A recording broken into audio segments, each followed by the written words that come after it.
Dahil ngayong umaga, gusto kong pag-usapan natin mga kapatid, yung tunay na pagsisisi. It's about true repentance. Amen? Tamang-tama, Holy Week na. Kasi bukas, in fact, ngayon yun ang simula Sa pagpasok natin sa Holy Week, when we enter the Holy Week, maririnig na naman natin sa mga pulpito, maririnig naman natin sa mga radyo, sa mga pangangaral, di ba? Ang tema ngayon ay tungkol sa tunay na pagsisisi. People are talking about repentance. At alam niyo siguro at naniniwala po ako na kapag pinag-uusapan po ang repentance, ito po yung isa sa pinaka-hindi naiintindihan ng mga tao. Lalo na ng mga mananampalataya. Bakit to? Kasi makakakita na naman tayo ng mga marami at iba't ibang mga pamamaraan ng pagsisisi. Di ba? O yung works of penance. Di ba? Makikita natin, kasi pag sabi mong works of penance, ito yung mga piniperform, ginagawa ng mga reliyoso na mga tradisyon, mga ritual, mga pamamaraan, mga practices. Makakakita na naman tayo, ng mga taong naglalakad sa lansangan, walang tsinelas, nakapaalang, lalakad ng malayo, hindi pa yon, meron pa nga yung may mga dala-dala pang mga pamalo, sa likod nila, di ba? Sabi ko nga, bakit kayo nagpepenitensya, nagtatakip ng mukha? Siguro nahihiya. Di ba? Amen po? Alam niyo, minsan natatawa tayo kasi ang nakakalungkot dito, maraming mga Kristiyano, akala nila, pagdating ng mahal na araw, ito yung pinakamagandang panahon na tayo po'y nagsisisi dahil naniniwala tayo na yung mga kasalanan natin ay pinatawad na. Amen? Kinikwento ko nga sa Pasay doon kasi nung nasa Sampaloc pa ako, nagtitinda kasi ako doon sa palengke. Umabot ako, nagtinda ako sa palengke. Meron doon mga grupo na mga tawag doon halangang bituka. Ako kahit ako mananampalataya, maniwala ako kay Sedi, kaibigan ko doon yung mga talagang mga siga, mga kinatatakutan. Ako kaibigan ko yung mga taong ito. Kasi tayo po bilang Kristiyano ay hindi naman dapat ang ugali natin ay parang tayo. In fact, mga kaibigan ko yon. Kahit na mga halangang bituka, kahit mga pusakal, sabi niyo, mga talamak na taong ito, mga kaibigan ko po sila. Ibig sabihin, hindi ako nakikisama sa ginagawa nila, pero mabuti ang aking pakikitungo sa kanila. Amen? In fact, meron akong kakilala noong time na yun, umiyak, lumapit sa akin, sabi niya, Brad, sinikwat yung kwintas ko. Kasi uso doon snatching Di ba? Panahon yung pipitikin yung kwintas mo. Doon sa malapit doon sa palengke, pinitik yung kwintas niya. Nawala. Siyempre, medyo mahal din naman. Siguro, hindi naman peke. Kasi kung peke yung pababayaan na lamang. Lumapit sa'yo, baka matulungan mo. Kung malapit lang dito Tinangay. Ako, medyo kilala ko itong mga grupong ito. Sinabihan ko, pangalan niya pwede mo magpangalan, Kasi ayoko maging chismis Di ba? Sabi ko, Rading, baka pwede mo matulungan. Bakit? Yung aking kaibigan dito kahapon daw dito pinitik yung kwintas. Baka naman meron kang kakilala na wag naman taluhin ka ako dahil kaibigan ko yun. Alam niyo mga kapatid, hindi pa nagtagal, kinabukasan, tinawag ko na rin, eto ba yung kwintas na pinitik? Sabi ko, papakita ko. Ano yung tuwan-tuwa yung taong napintas yung niya, napitas yung kanyang kwintas, naibalik ko. Alam yung nakakatuwa, itong taong ito, meron siyang gawi. Pag mahal na araw, meron siyang panata. Ang panata niya, ano yung ano? Magpabasa. Alam niyo yung pabasa, di ba? Dito sa Bulacan, uso yun eh. Di ba? Pasyon. Di ba? Okay. Ito ang matindi. So, nagpapabasa tong sila Rading. Ah? May kasama yun. Matatakot kayo. Puro tato. Kuba. Hindi nagdadamit yun. Pero pag nakita ko nun, sumasaludo sa akin. Na binibigyan-bigyan ko ng pagkain, gano'n, kung ano.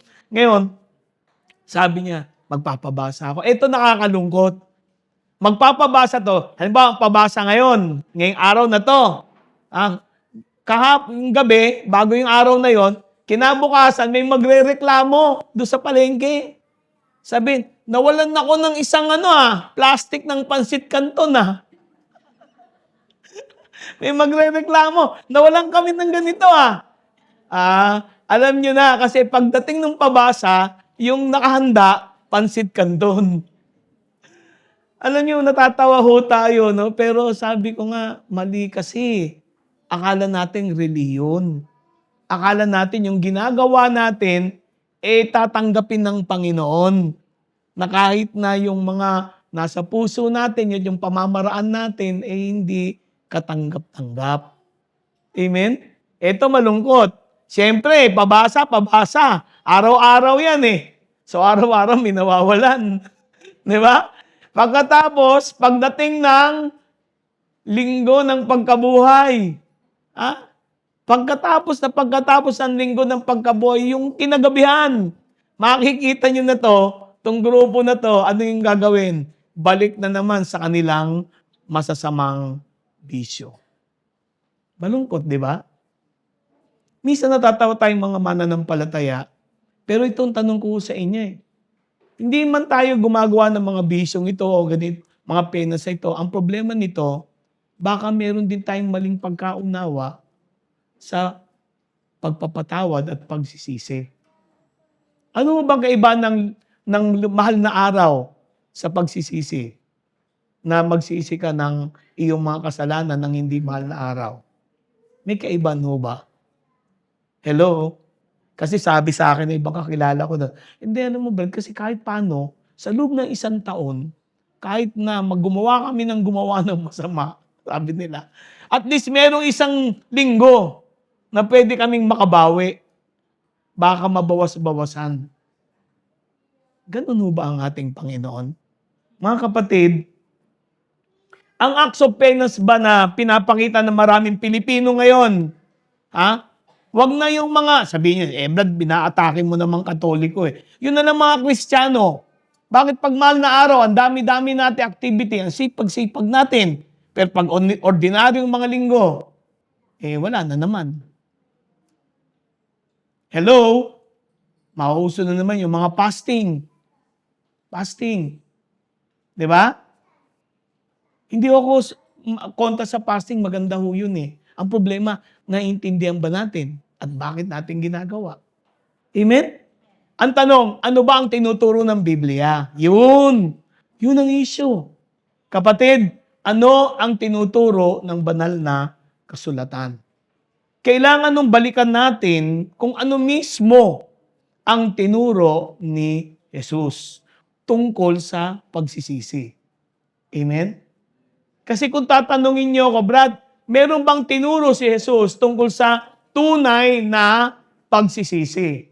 Ang sagot ko po mga kapatid ay meron. Meron ho. At yung pinakamalinaw na katuruan ni Kristo tungkol sa pagsisisi ay makikita nyo sa binasa ng ating kapatid. Sa aklat po ng Ebanghelyo ni San Lucas, pangkat 15. Ang tinutukoy po dito ay ang prodigal son. Sino nakakaalam niyan? Alam nating lahat yan. Pero ang problema dito, maraming Kristiyano, nalilimitahan natin ang pagkaunawa sa pagsisisi tungkol ba sa pagsabi, Lord, sorry po May kanta niyan Lord, patawad. Diba? Tinaan na nga lang sa kanta. Misa naman, ang pakiramdam natin din, masama yung pakiramdam ko sa nagawa ko, nagsisi ako. Mga kapatid, ang tunay yung pagsisisi ay higit doon.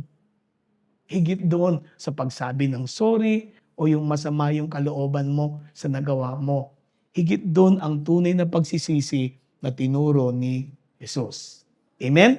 Amen po? So tingnan natin sa Lucas 15. Gusto ko lang bigyan kayo ng background tungkol sa original na kahulugan nitong pagsisisi. Amen? Okay, tingnan Luke 15, 11 to 19. Alam nyo, hindi ko babasahin to. Kikwento ko sa inyo maya-maya. Hihimayin natin. Maiksi lang naman nito. Pero gusto kong tingnan ninyo, ang nakita ko dito, karamihan ng Bible, pag nilalagyan ng caption, the parable of the prodigal son. Tama? Nakatuon sa anak. Actually, sa Biblia, yung original, wala namang nakatitle yan eh. Pero sa mga Hudyo na nakakaintindi, itong talinhagang ito na binanggit ni Kristo ay hindi tungkol dun sa anak. Yun ang totoo. Ito ay tungkol kanino? Sa ama. Dun sa tatay. Kasi ang context ito ay tungkol sa isang Diyos na napakalawak, napakagarbo ng kanyang pag-ibig. At yung desire niya na ituwid at itayong muli yung mga nagsisising makasalanan na lumalapit sa kanya. Yun ang totoo dito. Ang pinakita dito, yung attitude ng Diyos sa mga taong totoong nagsisisi. Tinalakay din ho dyan, yung attitude din ng Panginoon, yung pananaw ng Diyos sa mga taong hypocrites, yung mga relihiyoso, no? Na akala mo ay self-righteous, pero sa harapan ng Diyos ay napakasama. Amen? Pero, dahil ang pinag-uusapan natin ay pagsisisi, tingnan natin yung kwentong ito sa pananaw na nakapokus tayo doon sa nakababatang anak. Amen? Amen? Okay. Ang kwento ay ganito. Meron daw isang tatay, isang lalaki, na merong 2 anak. Amen? 2 ang kanyang anak. Ito'y 2 dahil pinapakita dito yung kalagayan ng tao. Yung pasaway at saka yung hindi pasaway. Di ba? Pinapakita ho dito yung mga reliyoso at saka hindi mga reliyoso. Amen? Okay. Para makita natin ito, tingnan natin yung ugali, yung attitude ng anak. Okay, tingnan nyo ha.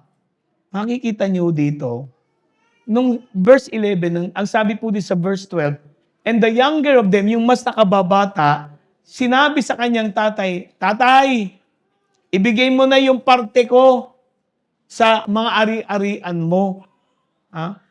Ibigay mo na. At makikita ho natin dito na yung tatay ay napakabuti. So ang ginawa niya, binigay niya yung bahagi na para sa kanyang nakababatang anak. Ano unang nakita niyo dito attitude sa verse 12? May nakita kayo? Yung ugali ng anak? Ang unang-unang ugali ho ng tao po ay makasarili. Tama? Hello? Alam niyo tayong mga tao, sa totoo lang, minsan kahit Kristiyano na makasarili. Selfish. Bakit selfish?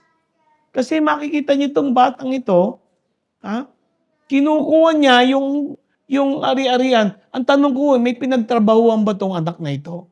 Sino bang nagpundar ng mga ari-arian ito? Sino? Di ba yung tatay?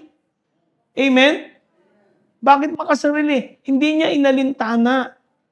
Yung kayamanan na yun, sa totoo lang, ay sa ama niya. Dahil yung bunga ng pagsisikap ng kanyang ama.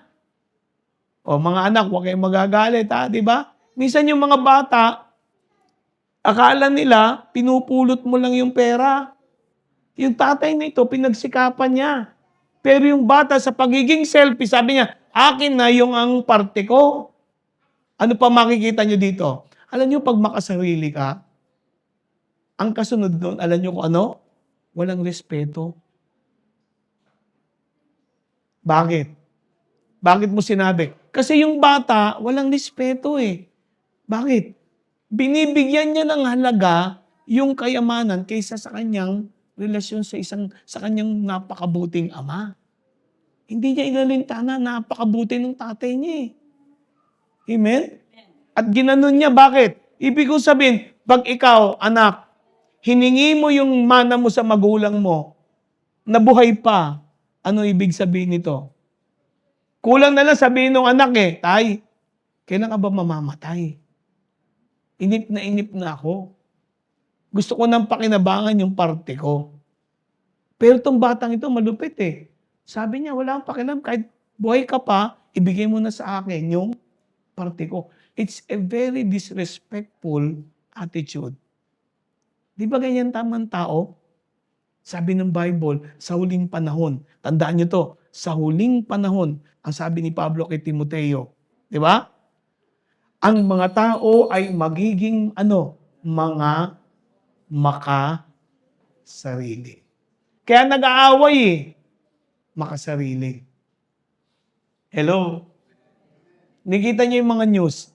Di ba? Nagpapatayan. Simple lang ang pinag-aawayan eh. Patayan na. Amen? Kawalan respeto. Nakita ko nga eh, magbayaw eh. Yung bayaw, tinaga yung kanyang, yung kapatid ng asawa niya. Bakit? Walang respeto eh. Totoo naman eh, kaya na-trigger eh, nagtanim ng galit. Kaya ang tao ngayon, ang daming nabupunong galit eh. Ingatan niyo yun ha. Baka yung may galit kayo. Eto mga Kristiyano, bantayan niyo yung puso ninyo. Napakasarap mabuhay nang hindi ka galit sa mundo. Wala kang kinagagalitan. Wala kang excess baggage sa kanila. Wala kang itinatanim na kung ano-ano.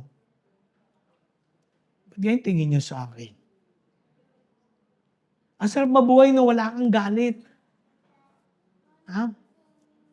Ang hirap kasama yung taong lahat galit. Galit dito, galit to, galit dyan. Puro galit. Pag naipon ng naipon, pumuputok po yan. Amen? Ano pa? Sabi ng bata sa verse 13, makikita nyo dito, not many days later, hindi pa daw nagtatagal, kakukuha lang ng pera, siguro binenta na yung lupa, binenta yung kambing, yung tupa, binenta yung kalabaw, pinagbebenta niya, ang ginawa ng bata, hindi pa nagtatagal, itong anak na ito, ginather niya lahat ng taglay niya at nagpakalayo-layo. Ano attitude dito? Pinapakita ko dito yung pagiging rebelde niya. Rebellious. Bakit rebellious? Gusto niya malayo siya sa kanyang mga magulang.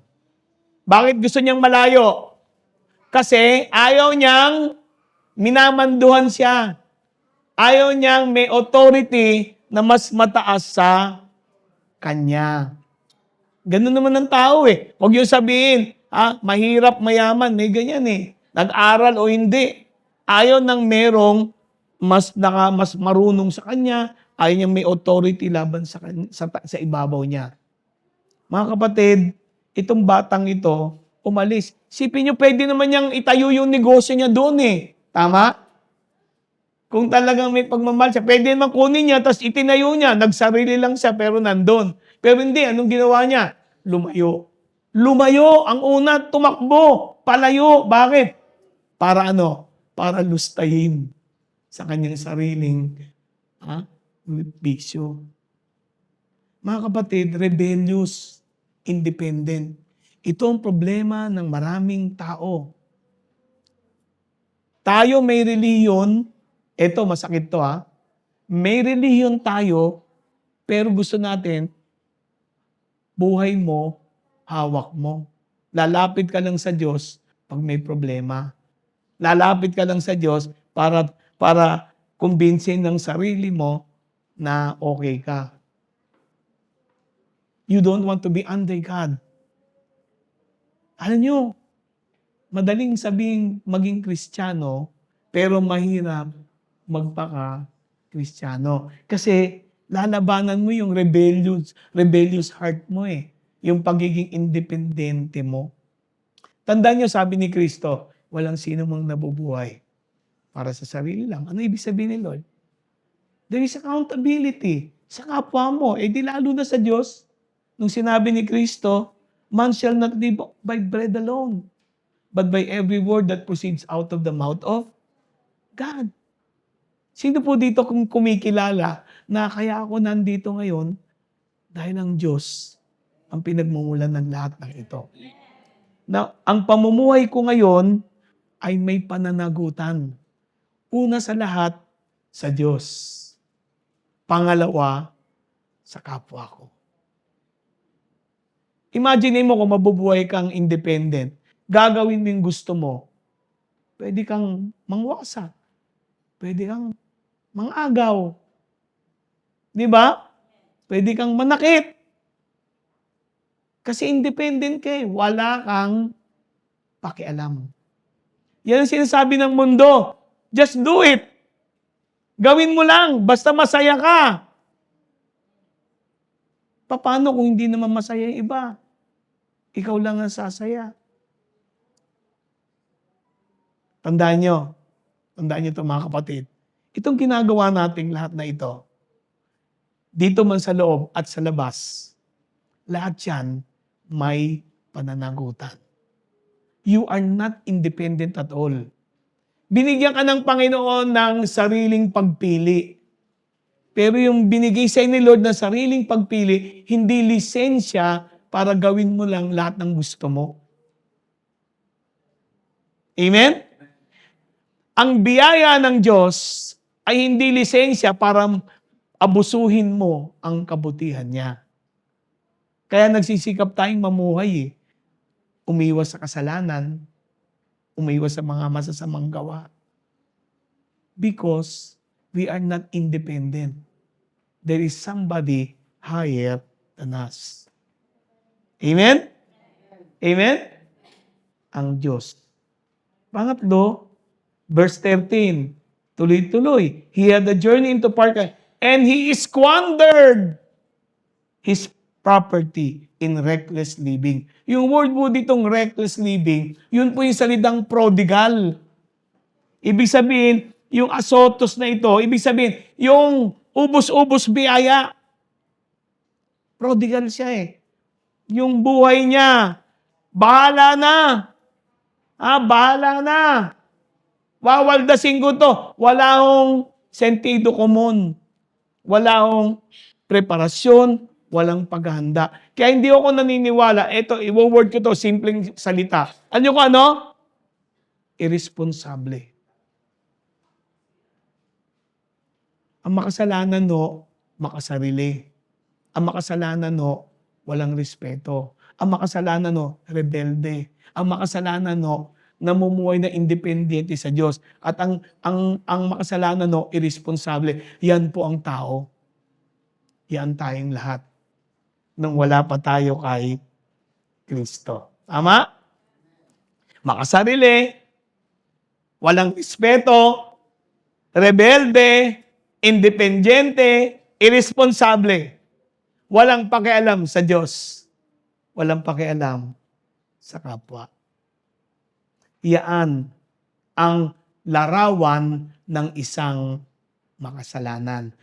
Kahit na relihiyoso ka, kahit na pastor ka, kahit tagapagturo ka, kahit leader ka ng church, kung yang katangiang yan ay taglay mo at nakikita pa rin sa buhay mo, kapatid, nakikiusap ako, pagsisihan mo na yan. Amen? Kasi makasalanan, dumidistansya sa presensya ng Diyos. Ayaw niyang kilalanin yung authority ng Panginoon. Self-centered, sa sarili lang niya. Yung buhay niya, wasteful, mapag-aksaya. Ang hinahabol ay worldly pleasures. Mga bagay na makapagpapasaya sa kanyang laman. Ini-ignore niya ang Diyos na nagbigay ng regalo ng buhay sa kanya. Ini-ignore niya ang Diyos na naglagay sa kanya dito sa daigdig na ito. Ini-ignore niya yung pag-ibig ng Diyos na ipinakita niya sa pamamagitan ni Jesus. Mga kapatid, mahal na araw na po, sana maintindihan natin ito. Ano ba ang tunay na Pagsisisi. Brad, wala ka pang tinuturong pagsisisi dyan, ha? Pinakikita lamang dito ni Kristo yung larawan ng tao na namumuhay na hindi ayon sa kalooban ng Diyos. At kapag ganito ang buhay natin, brad, hindi naman ako naglulusta, hindi naman ako irresponsable. Tanong, makasarili ka pa rin ba? Wala ka ba respeto sa kapwa mo? O kahit kanina, sa magulang mo? Hello? May pagka-rebelde ka pa rin ba? O meron kang independent attitude? Wala. Brother Harry, wala akong pakialam. Buhay ko to. Totoo yun. Wala talaga akong pakialam. Pero ang Diyos meron. Bakit? Hiram lang yan eh. Hindi sa'yo yan. At saka tandaan nyo, pag-aari ng Diyos ang daigdig na ito at ang lahat ng nandito. Everything that is here belongs to God. Bakit? Kasi siya ang lumikha. Hello? Amen? Ngayon, pag-usapan natin ng repentance. Sabi mo ba, tuturo mo yung repentance? Okay, bigyan ko muna kayong background. Ang repentance, ang tawag ko dito po ay divine reset. The repentance is a divine reset. Halimbawa, meron kang cellphone na gahang. Para magamit mo yan, ano unang ginagawa mo? Nire-reset mo, nire-restart mo. Diba? Yung mga gadgets natin, meron dong pindutan ng reset. Sakaling pumalya, reset, restart. Tama? You know yung repentance. Ano ibig ko sabihin? Kasi yung repentance, lagpas sa damdamin mo. It goes beyond your feelings. Ang repentance, kapatid, goes beyond our emotion. Hindi mo kailangan lumuha ng isang balde para ipakita mong nagsisi ka. Amen po? Kasi yung mga damdamin na yon, yung feeling of regret, feeling of guilt, feeling of sorrow, lahat yun lumilipas kung ito'y nasa damdamin lang. Kasi akala natin ang repentance, ito yung bigat ng damdamin natin, na ina-acknowledge natin ang kasalanan. Tama rin naman yun Yung sorrow, yung pananagoy, yung malungkot ka sa nagawa mo. Yung Brad, nagsisisi ako sa nagawa ko. Nakakaramdam ka kasi ng nagigilty ka Di ba? Sumasama yung pakiramdam mo. Okay yun. Bahagi ng proseso yun. Pero hindi doon natatapos. Hindi yun ang pundasyon. Kasi may nagsasabi, Brad, bakit itong mga taong to nagsisin? Meron pa nga nagpapapako sa krus Pagkatapos yan, gumaling, sigurado yan, balik na naman. Diba? Hello? Yung iba lumalakad pa, bibisita ng 7 simbahan, nakapaa sa malayo. O taga Bulacan ka, pupunta ka na Antipolo, lalakarin mo. Brad, kasi nagsisisi ako.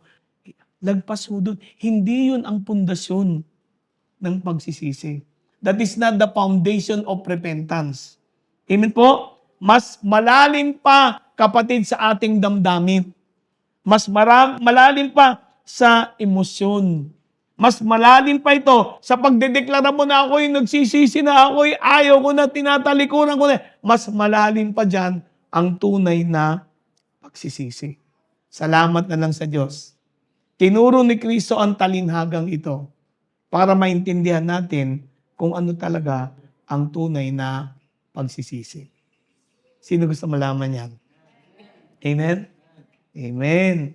Okay, tingnan nyo sa verse 14 hanggang 16. Makikita nyo dyan. Makikita natin dito ang isang bagay na dapat maintindihan natin. Bakit? Tingnan nyo. Yung batang ito, ang nangyari, nung naubos na niya lahat ng ari-arian niya. Di ba? Sabi verse 14, after he has spent everything, a severe famine arose in the country and he began to be in need. Alam nyo, may krisis na dumarating sa buhay natin. At madalas yung krisis, akala mo parusa yun ng Panginoon. But you see, sabi nga ng isang negosyante, in every crisis, there is an opportunity. Tama naman eh. Di ba? Si Gokong Wei, kaya naging milyonaryo yan eh. After the war, walang kita, walang trabaho. Ang ginagawa ni Gokong Wei, nagtitinda siya ng botones. Si Rubina, yung Gokong Wei, nagtitinda ng botones at sinulid at karayom yan eh. Bakit yun ang binenta niya? Kasi alam niya maraming damit, sira-sira. Magera eh. Walang pambili ng damit eh. Sulsihin mo. Di ba? Yung mga damit nun, hindi usin t-shirt eh. Yung mga damit ng unang panahon, laging di botones yan. Alam niyo yung mga Pilipino ng lumang panahon, well-dressed. Tingnan niyo yung mga litrato ng mga lolo't lola niyo. Kahit mahirap, well-dressed sila. Mga kapatid, kapag ikaw ay namuhay ng hiwalay sa Diyos, hindi mo iniintindi ang kalooban ng Panginoon sa buhay mo. Ikaw, ginagawa mo ang sarili mo na vulnerable o open ka. Ibig sabihin, lantad ka saan? Sa mapait na katotohanan ng buhay na ito. Amen? Amen? Alam niyo, nakita natin tong batang ito, bumagsak yung buhay niya, naubos yung ari-arian niya. Tingnan niyo naman naubos na yung ari-arian niya sa kalulustay niya. May nangyari pa. Yung bansa na pinunta niya, kung bansa man yun o syudad, ang yaman-yaman ng syudad din, napakaganda, ang laki ng opportunity. May nangyari sa syudad na yun. Ano yun? Nagkaroon ng kagutuman. Sino bang makakaakala na magkakagutom-gutom yung lugar na yon? Bakit? Hindi hawak ng tao ang buhay niya. Huwag mo sasabihin, kagaya ngayon. Ngayon, nagkakaroon ng krisis tayo sa, alam niyo, may magandang nangyayari dito sa pagtaas ng gasolina. Alam niyo bakit? Natututo tayo na ayusin yung buhay natin. Tama? Sa Maynila, lumuwag na yung traffic eh. Totoo. Kayabang-yabang kasi. Di ba? Pwede naman mag-commute. Di ba? Kaya nagtataka ako, bakit kayo, yung mga kainan kasi katabi namin, mall eh. Doon ako naglalakad lang ako papuntang mall, bumibili ako yung tinapay, ano man. Ang dami-daming tao. Totoo yun. Nakita ko bakit yung Jollibee punong-puno. May krisis Ang dami nagre-reklamo, hirap ng buhay. Mga kapatid, minsan yung krisis, binubuksan ito isipan mo sa isang katotohanan. Na maging matalino tayo. Dahil hindi natin hawak ang panahon. Tama? Kaya itong krisis na ito, tingnan nyo na lang yung mga jeepney. Na-discover tuloy, yung mga ayudang mga jeepney driver, hindi makatanggap ng ayuda. Bakit? Na-discover. Ano yun? Kolorum pala. Paano ka makakatanggap? Hindi ka member ng TODA. Na-discover doon. Ba't hindi tumanggap ng ibang TODA? Paano ka magiging member ng TODA? 3 TODA, membro ka. 3 tricycle, dinadrive mo araw-araw. Buti kung Quezon City lang, Caloocan. Nagulat yung Department of Transportation. Mga kapatid, kung tayo namumuhay sa ibabaw ng mundong ito, nang hiwalay sa Diyos. Tandaan nyo to binubuksan mo yung sarili mo na vulnerable ka sa masamang nangyayari sa paligid mo. Pakinggan nyo to. Kung ikaw ay nabubuhay sana sa kalooban ng Panginoon, kahit anong mangyari sa paligid mo, poprotektahan ka ng Diyos. Di ba? Kasi kahit sa gitna ng kagutuman, kung ikaw ay nasa Diyos, kahit uwak uutusan niya para makakain ka. Pangako niya yan. Even in times of famine, you will have plenty. 1,000 may fall at your side, 10,000 at thy right, and no harm will come upon you. Pangako ng Diyos. Ano pa kung ibig sabihin? Pakinggan nyo. Ang sama-sama ng mundo. Hihiwalay ka pa sa Diyos?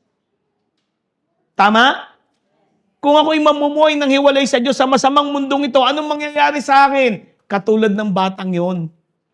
Dadanasin niya yung hirap na nangyayari sa mundong ito. Ang issue hindi naman tungkol sa Diyos sa Ama na mabuti. Hindi niya pinabayaan yung anak niya Ang issue dito, yung anak, pinili niya na magpakalayo-layo sa Diyos, na hindi siya kayang abutin ng kanyang ama. Hello? Parang tayo. Sabi ng Diyos, hindi maikli ang kamay ko para abutin kayo. Hindi bingi ang tenga ko para mapakinggan kayo. Kaya lang ang kasalanan ninyo ang nagiging dahilan para hindi ko kayo maabot. Nagiging dahilan para hindi ko kayo marinig. Sabi, Brad, bakit naman hindi abutin ng Diyos? Nangangailangan na yung makasalanan na yun. Alam nyo kung aabutin ng Diyos yun, yung taong yun, hindi tatagal na 1 segundo. Dapat na siyang umuwi. Dapat when you imagine, you come to a holy God, ang sama-sama mo. Anong mangyayari sa Diyos? Ang Diyos ay makatwiran. He is a just God. Although He is a God of love. And justice demand that He punish those who rebel against Him. Tama? Kung ang gobyerno natin minamandato na ang lahat ng nagre-rebelde parurusan, di lalo na ang Diyos. Hello? Mga kapatid, ang sistema ng mundong ito, pakinggan nyo gusto kong alisin nyo yung relihiyoso. Ito realidad. This is reality. If I live in this world, apart from God, sabi ni Lord, you can do nothing. Ano ibig sabihin niya? Wala kang magagawa sa gagawin ng mundong ito sa iyo. But if you live with the Lord, God will be with you and God will protect you. Yung sinabi niya, apart from me, you can do nothing. Wala kang magagawa sa gagawin sa ng dyablo kung apart tayo kay Lord. Amen? Bakit? Ang sistema po ng mundong ito, nakadesign ito para alipinin ka. Para alipinin ka na na ikaw ay mapuno ng mga pagdurusa, kalungkutan, dalhin yung buhay mo, wasakin yung buhay mo, dalhin ka sa isang kadiliman at madilim na kalagayan. Yun ang sistema ng mundo. Ang mundo ako magsasabi na sa inyo, life in this world is unfair. Hindi patas ang mundong ito. Totoo yun. Paano ako mabubuhay na mapayapa? Simple lang, kung kasama ko ang Diyos. I can live in peace. I can live in victory. Why? Because God will be my protector. God will be my provider. God will be my shepherd. Si Haring David, na-discover niya to Nalulungkot to sa mga tao, lalo sa mga Kristiyano. May relihiyon tayo, pero si Lord, totoo bang buhay sa buhay mo? Is He active in your life? Mga kapatid, hindi po ito tungkol sa ang Diyos sinisira niya ang buhay sa mundo. God does not destroy life on earth. Ang sumisira ng mundo natin ay sino? Tayo. Tayong mga tao. Dahil makasarili, tingnan nyo, ba't nagkakagulo-gulo gobyerno natin? May mga makasarili.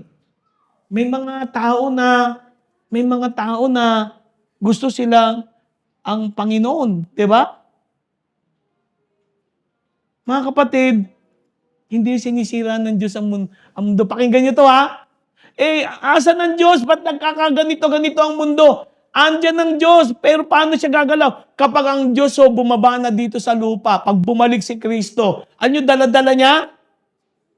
Kato lang. Jesus is bound to judge the world when He comes because man has rebelled against God. Huwag niyo isipin yung tribulation, ang Diyos ang nagpaparusa. Hindi. Pag pinag-aralan niyo Apokalipsis, yung tribulation po, ito yung gagawin ng Antikristo. Tao na ang nasa likod ay si Satanas. Wawasakin niya ang mundo. Hindi Diyos ang nagwawasak. Sabi ni Lord, the devil came to steal, to kill, and to destroy. But I have come that you might have life and have it more abundantly. Amen? Amen? Apart from God, we can do nothing, kapatid. Kaya nga nananawagan ako, matuto tayong magsisi sa ating mga kasalanan. Kaya pala sabi ni Lord, magsiparito kayo sa akin. Sa Mateo 11. Magsiparito kayo sa akin. Lahat kayong napapagal at nabibigat ang lubha at bibigyan ko kayo ng kapaingahan. Kapatid, nananawagan si Jesus hanggang ngayon. Halina kayo, pumunta kay Isay. Kasi sa mundong ito, wawasakin kayo, sisirain kayo, papatayin kayo ng kaaway. Papatayin kayo sa pamamagitan ng mga taong rebelde, hiwalay sa Diyos. Mga taong namamayani, naghahari sa ating kapaligiran. Sino paprotekta sa iyo? Ang Panginoon. Amen? Amen? So, teka lang. Hindi mo pa tinuturo, brad, ang tunay na pagsisisi. Hindi mo pa tinuturo. Kasi pinakikita ko lang sa inyo yung kahihinatnan ng tao. Kaya nga yung krisis na ito ay paboro sa tao. Dahil bibigyan tayo ng kakayahan na mag-isip-isip. Amen? Amen? Parang tayong mga Kristiyano, tanong ko sa inyo, paano kung magtuloy-tuloy ito? Paano ka magsusurvive? But wala naman akong maraming pera. But wala naman akong ari-ari. Paano ako magsusurvive? Alam nyo paano ka magsusurvive? Sa pamamagitan ni Jesus. Kung kasama mo si Kristo, magagawa mo lahat ng bagay. Hindi po ako natatakot. Sabihin niya, hindi mamayaman si brother. O ba, magkagulo-gulo to, magrasyon. Mabubuhay ka, brother Harry. Oo, kasi ang Diyos ko, ang pagkakakilala ko, yung tinapay na kakainin ko, kahit isang pandesal na lang yan. Pag yan na lang ang pandesal ko, kahit kainin ko ng kainin, hindi mauubos yan. Di ba? Kaya niyang gumawa ng himala. At kung hindi man, mag-uutos siya. Ang pag-asa natin ay si Jesus lamang. Si Jesus po ang pag-asa ng buhay natin. Amen? Okay. Brad, ano ba ang tunay na repentance? Eto na. Kasi naman, sinususpense mo pa, Brother Harry. Ano ba ang pundasyon ng tunay na pagsisisi? Ayan. Nasa 17 hanggang 21. Nakita niyo si Kristo magturo? Nakita niyo yung turo ni Kristo? Magulo ba? Komplikado ba? Hindi naman eh. Simple lang si Jesus magturo eh. Eh bakit hindi mo maintindihan? Kasi ayaw mong intindihin. Amen? Okay, eto na. Sabi sa verse 17, but when he came to himself, nung magising daw siya sa kanyang sarili, nakita niya yung kanyang sariling kalagayan. Ha? He said, how many of my father's hired servants have more than enough bread, but I perish here with hunger. Sabi niya, nung makita niya yung sarili niyang kalagayan, napakaraming alila ng aking tatay, pero lahat sila busog, hindi nagugutom. Pero ako nandito ngayon, mamamatay sa gutom. Ano ito? Pakinggan nyo. Ang tunay na pagsisisi, kapatid, ay nakaangkla. Tandaan nyo ha? Nakaangkla po saan? Sa kapag ang ating puso at ang ating isip ay ano? Nagising sa katotohanan na ano? Ng Diyos. Sa katotohanan ng tunay na kalagayan mo. Pag nakita ko yung sarili ko, yung buhay kong ito, ganito ko. Wala akong kahinatnan. At nakita ko, ang Diyos ay napakabuti. Siya lang ang pwede kong lapitan. Siya lang ang pwede kong kapitan sa buhay na ito. Amen? Doon nagsisimula yung pagsisisi. Ako nung nakakilala ako sa Panginoon 1982, nakikinig lang ako. Parang ganito yan eh. Isang classroom. May nagsasalita. Nakikinig ako nung habang nangangaral yung babae pa nga eh. Habang nangangaral siya, nakita ko yung sarili ko. Bakit? Kasi nasa krisis na ako nun eh. Walang-wala ako. Ha? Ang isip ko, matalino naman ako, magaling ako. Ba't ganito yung buhay ko? Nagising ako sa katotohanan. Eto ka, eto sitwasyon mo. At habang pinakikinggan ko siya, nakita ko ang Panginoon, nakita ko ang Diyos pala yung mabuti. Hindi pala siya mahirap lapitan. Ang Diyos pala, ang nais niya, bigyan tayo ng buhay. Bigyan tayo ng kaligtasan. Nakita ko yung aking tunay na kalagayan. Ano po ibig ko sabihin? Ito yan. Ang repentance po, yung pagbabago ng perspective natin. Pagbabago ng ating isipan, ng ating pananaw. Amen? Kasi pag nagbago yung aking kaisipan at pananaw, ang susunod noon, yung pagsisisi. Kasi yung salitang repentance sa Grego, ang salitang repentance ay ginamit ay metanoia.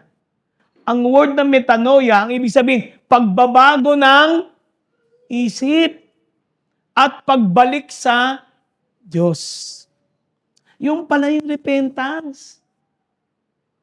Makakapagsisi ka lang, kapatid, kung makikita mo yung kaawa-awa mong kalagayan na hiwalay sa Diyos. Magsisisi ka lang, kapatid, sa buhay mo na kalagayan ngayon, kung ikaw, alam mo, napakabuti ng Panginoon at ito ako ngayon, kailangan ko siya. Babalik ako sa Kanya. Yun ho ang repentance. Saan nagsisimula? Sa isip at sa puso. Parang Boy Abunda. Kapatid, meron akong hawak ng salamin ngayon. Nakikita mo ang sarili mo. Anong tingin mo sa sarili mo? Magaling ka? Palagay ko lahat tayo magsasabi, ang dami-dami kong problema. Maybe God is talking to us. May mga bagay ho tayong dapat baguhin. Bagay na pagsisihan. Metanoia, magbago ng isipan at bumalik sa ating Panginoon. Ibig sabihin, nagbabago yung direksyon ng buhay mo. Ang tunay pong pagsisisi, nagde-demand na magdesisyon ka.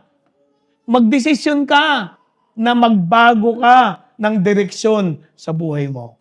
Kaya po ako noong 1982, nakarinig ako, after noon, nagbago yung direksyon ng buhay ko. Hindi na ako bumalik sa mga gawain ng paligid ko. Huwag yung sabihin na bago yung buhay ko agad. Hindi, matagal pa. Andun ako sa Sampaloc, yung kinasasadlakan ko doon, nandun lahat ng kalokohan, nandun lahat ng bisyo. At ang masaklap pa, nung makakilala ko sa Panginoon, nadagdagan pa ako ng problema. Bakit? Iba tingin sa akin eh. Akala nila kulto ko. Akala nila nababaliw na ako. May persecution. But I changed my mind. I changed my perspective. Bumalik ako sa Panginoon. Yung pala yung repentance. Tatalikuran mo na. Kaya return. Actually, yung return, ibig sabihin, eto direksyon ko, tapos nalihis ako, ang pagsisisi, babalik ako, U-turn, pabalik sa Panginoon. Yun ang repentance. Amen? Ang repentance, kailangan dito pagpapakumbaba. Pagpapakumbaba. Kaya parang itong batang ito, sabi niya, I will arise, go to my father, sabi niya, and I will say to him, Father, I have sinned against heaven and before you. I am no longer worthy to be called your son. Treat me as one of your hired servants. Yung bata, sabi niya, tumayo siya, sabi niya, pupunta ako sa aking ama. Nakita yung direksyon? Di ba? Nawala siya, ngayon, babalik siya. Amen? At ano sabi niya? Sasabihin ko sa tatay ko, Tay, ako'y nagkasala sa iyo. Nagkasala sa Diyos at nagkasala sa iyo. Hindi na ako karapat-dapat tawaging anak mo. Bakit niya sinabi yun? Anong bakit? Babalik siya sa tatay niya, wala na siyang mana eh. Nilustay na niya eh. Ginastos na niya. Anong babalikan niya sa tatay niya? Amen? Yung para sa kanya, inubos na niya. Pero nagkaroon siya ng pagpapakumbaba. Ang sabi niya, sasabihin ko sa tatay ko, Tay, hindi na ako karapat dapat maging anak. Ituring mo na lang kahit ako'y isang alipin mo, basta dito na lang ako sa iyo. Bakit? Anong sabi ng bata? Kasi hindi siya magugutom. May kakainin siya, may titiran siya. Nagpakumbaba siya. At dito, nagpasakop siya. Kaya sabi niya, kahit ituring mo na lang akong alipin mo, ibig sabihin, susunod na ako sa iyo mula ngayon. Hindi na ako magpapasaway. Yun yung pagsisisi. Saan nagsimula? Saan nagsimula? May tanong ako sa inyo. Nabasa natin to. May nakita ba kayo dito yung anak nag-iiyak, naglulupasay? Ha? Sinaktan niya sarili niya? Wala, di ba? Amen? Binabasa ko to Wala akong nakita na umiyak man lang yung bata. Hindi man lang siya umiyak. Pero nagsisi siya. Saan nakita? Nagbago kasi yung isipan. Nagbago ang direksyon. Amen? Ano po ibig sabihin? Pakinggan nyo. Ito, mahalaga. Kung hindi mo maintindihan ang tunay na pagsisisi, pakinggan nyo to hindi mo mauunawaan at ma-appreciate ang alin? Ang napakalawak na pag-ibig ng Diyos. Alam niyo ba yon? Ito ang kaibahan ni Judas at ni Pedro. Si Pedro nagsisi. Si Judas, sumama ang loob sa ginawa niya. Hindi niya nakita na ang Diyos ay napakabuti, na pwede siyang patawarin. Pero hindi siya nagsisi. Nangibabaw pa rin yung pride, nangibabaw pa rin yung kayabangan niya, nangibabaw pa rin yung selfishness niya. Ano sabi ni Judas? Papatayin ko na ng sarili ko kaysa lumapit ako sa Diyos. Mga kapatid, yung tunay na pagsisisi, dadalhin ka nito sa isang pag-unawa na kaya ako magsisisi kasi mabuti ang Diyos. Makakabalik ako sa Kanya. Maintindihan niya ako. Papatawarin niya ako. Tatanggapin niya ako. At itatayo niya akong muli. Kung wala kang kaunawaan nito kapatid, wala kang pagsisising totoo, ikaw ang mararamdaman mo, ikaw ay hinatulan na, kinondem. Guilty ka at dahil dito, imbis na lumapit ka sa Diyos, lalayo ka at magpapatuloy ka sa kumunoy na iyong kinalalagyan. Hindi ka aalis sa putikan. Kasi hindi mo naintindihan, napakabuti ng Diyos. May naintindihan kayo mga kapatid? Kaya yung pagsisisi, may kalakip po itong pagbabago. May kalakip po itong pagkaunawa sa kabutihan ng Panginoon. At anong dulo nito ng pagsisisi? Ang dulo po nito ay ang pag-surrender ng ating sariling kalooban. Na i-align ko na ang aking kalooban sa kalooban ng Diyos. Kung anong gusto ng Panginoon, doon ako. Magpapatuloy ako sa buhay na ito, Lord, tatanggapin ko lahat, align ako sa kalooban mo. Kaya hindi ka matitinag Hindi ka matitinag. Hello? Amen? Align ako sa kalooban ng Panginoon. Align ako sa pag-ibig ng Panginoon. Yan po ang puso ng repentance. Nakita natin yung foundation is the mind and our heart, understanding our condition. At ang puso ng repentance ay yung pagsuko, pagpapakumbaba sa harapan ng Panginoon. Amen? May naintindihan kayo? May naintindihan kayo? Ha? So, mag-Holy Week. Paano ako magsisisi? Yung ginagawa mo, ay talikuran mo na. Amen? Bakit? Kasi nakita mo. Nakita mo na mali yun, na hindi yun ang tama, hindi maayos sa harapan ng Panginoon. Amen? So I have to return to God. Change of perspective. Ako'y nakikiusap. Kapag hindi natin to ginagawa sa buhay natin, binubuksan mo ang buhay mo para wasakin ka ng kaaway. Amen? Amen? Pero kapag ako'y nag-align sa pag-ibig ng Diyos, Sabi ko dito, nakita niyo yung bata, paglapit niya, palayo pa lang nakita na siya ng ama. Anong ginawa ng ama? Hindi pa siya nakakarating, yung tatay ang tumakbo papunta sa kanya. Amen? At anong ginawa ng ama? Sabi ng ama, bigyan siya ng bagong damit.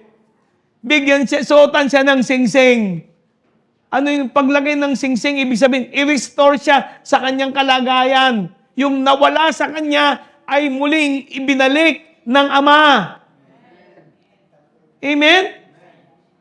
Sino naiintindihan pag-ibig ng Panginoon? Kapatid, mahal na mahal tayo ni Lord.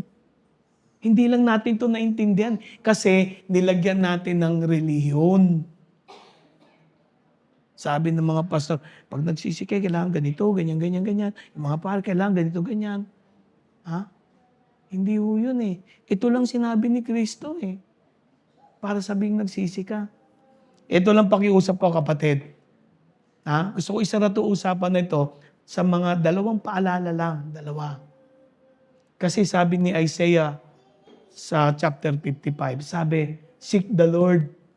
Hanapin mo ang Panginoon habang makikita mo pa siya. Ano ibig sabihin nito? Seek the Lord while He may be found. Nagtatago ba ang Diyos? Kayo naman gusto ko intrigahin. Seek the Lord while He may be found. Call upon Him while He is near. Ano naintindihan ko dito? May oras pala na hindi na siya magiging malapit. May oras din na hindi mo siya matatagpuan. Kailan yun? Kailan yun? May clue kayo? Sa likod. Ano ibig sabihin to? Seek the Lord while He may be found. Call on Him while He is near. Kailan mo siya hindi makikita? Kailan ng Diyos hindi magiging malapit sa iyo? Let the wicked forsake his way. Tingnan nyo ha? Let the wicked forsake his way, and the unrighteous man his thoughts. Tingnan nyo, yung daan at yung kaisipan, kalimutan daw, talikuran daw, talikdan na ito. Let him return to the Lord. Nakita nyo? Repentance eh. Let him return to the Lord, that He may have compassion on him. Alam niyo yung compassion? Ito daw yung nababagbag yung damdamin. Hindi lang yung nabagbag yung damdamin, kasi yung compassion, yung iyong mismong sikmura ay hindi makatagal to the point na kailangan may gawin ka. Yun yung sabihin ng compassion. Amen? And to our God, for He will abundantly pardon. Ano ibig sabihin nitong seek the Lord while He may be found? Ano yung kulatilya na ito? Sabi, let the wicked, tama yun, repentance yun, pero may nilagay na una eh. Seek the Lord while He may be found. Call upon Him while He is near. Ano ibig sabihin nito? Ha?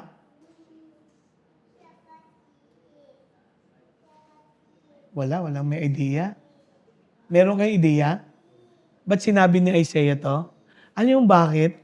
Sinabi ni Isaiah to, kasi sinasabi niya ganito, yung oras mo, may hangganan. Yung oras mo, may hangganan. Yung kapasidad mong maramdaman ng Panginoon ay may hangganan. Huwag kang magpakalalim-lalim sa iyong masamang gawi. Kasi ang dulo niyan, alam niyo ano? Kamatayan. Seek the Lord while He may be found. Habang may buhay ka pa, habang may hininga ka pa, habang may isipan ka pa, habang may kapasidad ka pa, hanapin mo na siya. Tawagin mo siya while He is near. Habang nakabukas pa yung pintuan. Because magsasara yan isang araw. Amen? Brad, susugan mo. Tingnan nyo, Hebrews 13. Hebrews 3 verse 15 pala. Ano sabi po dito? Today, if you hear His voice, do not harden your heart. Kung ngayong araw na to mapakinggan nyo ang tinig niya, huwag niyong patigasin ang inyong... Sino nagpapatigas ng puso ng tao? Hindi ako. Ikaw. Sarili mo ang nagpapatigas ng puso mo. Kaya hindi masisisi ng tao ang Diyos eh. Kung tayo hatulan niya. sabihin niya, hindi ka papasok sa langit, hindi mo siya pwedeng sisihin eh. Kasi may panahon na binigay sa'yo. May panahon. Sabi si Pablo man sumunod to, kung ngayong araw na to marinig mo ang tinig niya, huwag mo nang patigasin ang puso mo.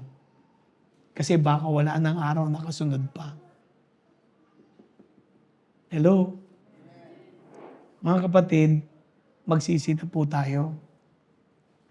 Malapit ang dumating ang Panginoon. The Lord is coming soon. Lahat ng events na ito ay nagkakatiyap-tiyap patungkulo sa pagbabalik ng Panginoon.